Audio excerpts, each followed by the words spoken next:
Shalom and welcome once again to Treasures of the Torah. I'm Moreh Matan, Pastor Matt McKeown, and this week our Torah portion is Vayikra. There is an interesting verse in the Torah, in our new book of the Torah, Vayikra, chapter 2, verse 1, that says, when any person brings a meal offering to Hashem. When any person brings a meal offering. Now, if we were actually reading in the Hebrew, what it says here is when any soul brings a meal offering. So let's first look in our commentary series, Wellspring of Torah, that we're going through this year. Let's first look at Rashi, and then let's also look at the Chasam Sofer. So it says, the literal rendering is, and when a soul brings a meal offering to Hashem. Rashi says this, who usually brings a meal offering? A poor man. The Holy One, blessed be He, says, as it were, I will regard it from him as though he had brought his very soul as an offering. Now, let me just stop here for a moment and talk about this.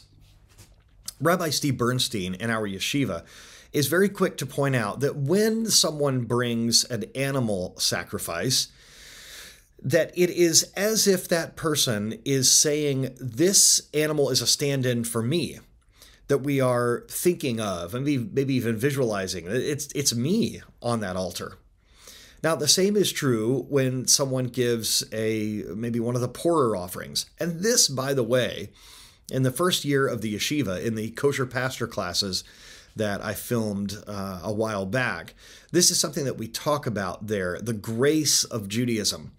So there are times when someone is instructed to give a certain type of offering, but if they can't afford that, well, then the Torah allows for an offering to be given that is less expensive. This grace is very inspiring to me. But what Rabbi Steve Bernstein says is we need to regard that sacrifice that's on the altar. It is as if that is me up there. Now, apparently, what Rashi is saying here is this is the same as when someone brings a meal offering. Now, let me read to you this other comment.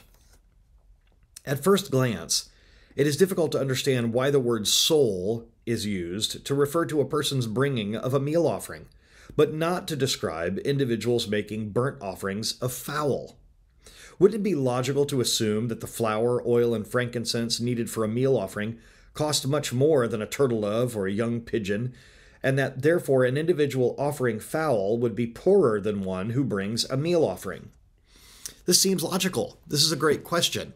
Doesn't the flour and the oil and the frankincense cost more than a small bird? But this can be tricky. And so let me continue. However, if someone brings a meal offering, it is obvious that he does not even have the pennies to buy a pigeon. Therefore, he takes a little flour and a little oil from the produce that he has gathered as the poor man's leavings or the forgotten sheaves from the fields, and offers this as a sacrifice, depriving himself of the little food he managed to scrape together. This is a sacrifice that may be said to be considered as though he had brought his very soul as an offering. I love the poetry of this comment, and I love the insight here, because what's really going on is if a poor person can't even afford a turtle dove or a pigeon, well, where is he going to get the grain for the meal offering? I love the insight here that says that he gets the offering. Remember, we learn in the Torah about rounding off the corner of the field, to leave the corners of the field for the poor. And if some drops out of your sheaf of grain, to not pick it up, to leave that for poorer people to come along and to pick up and gather so that they can have food as well. So if a person is so poor that they're bringing a meal offering, we can assume that they are picking up these scraps, these leftovers, and of that they are giving. So I want us to think about that. I love this comment where it says, the little they have that they were able to scrape together for food, for themselves, they are giving of that for their offering. It's astonishing. It really does remind me of where Yeshua in the Brit Chadashah talks about this widow that has 2 small coins, 2 mites, as we might call them. And what does he say? She gave more than the people who gave lots and lots of money because she gave out of her need. She gave what she needed to survive. You might even say that the person that gives the meal offering in this case may even have a stronger faith than the person who brings an animal, because someone who can afford to buy a small bird is certainly better off than someone who has to scrape together what they can for their food and take from that and give to the Lord. This is a wonderful and inspiring comment that perhaps we can take with us throughout our week. Listen, you might not think that you have a lot to give, but we are instructed to give. And there are many ways that we can give. And there are many causes to which we can give. Right now, as you know, we have a shortfall of quite a lot of money, at least $45,000 to $50,000 for our synagogue project in Zimbabwe.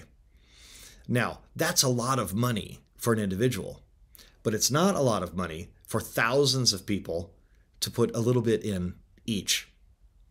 If you'll remember in the previous week's Torah portions, that one section where it says that Moses had to tell the people to stop giving. They had too much. Wouldn't it be wonderful if that was the case for us in our work that we are doing around the world? Right now, it's not. Right now, we're not saying to stop giving. Right now, we are saying, bring it. Even bring a meal offering. Maybe even say, okay, I'm going to fast one meal a week or one day a week, and the money that I would normally spend on that food, I'm going to give. That would be a wonderful thing. Maybe even just fast from fast food or extra little things, specialty coffees or other drinks that we like to get, especially in my country. We like to get specialty drinks, coffees and teas and things that might cost a little extra money. Maybe do without that for a week and give that money to the cause. I think it would be not only honorable, I think it would not only honor the Lord, but I think it would show that everyone is putting their little piece in, and then the Lord can multiply it. I hope this lesson has been a blessing to you. I want to wish you a Shabbat Shalom from all of us here at Ahavat Ami International and Yeshivat Shuvu. And I pray that no matter what you have to give, even if it's small, that you would give it as if you are giving of your own soul to the Lord. Shabbat Shalom and Kol Tuv.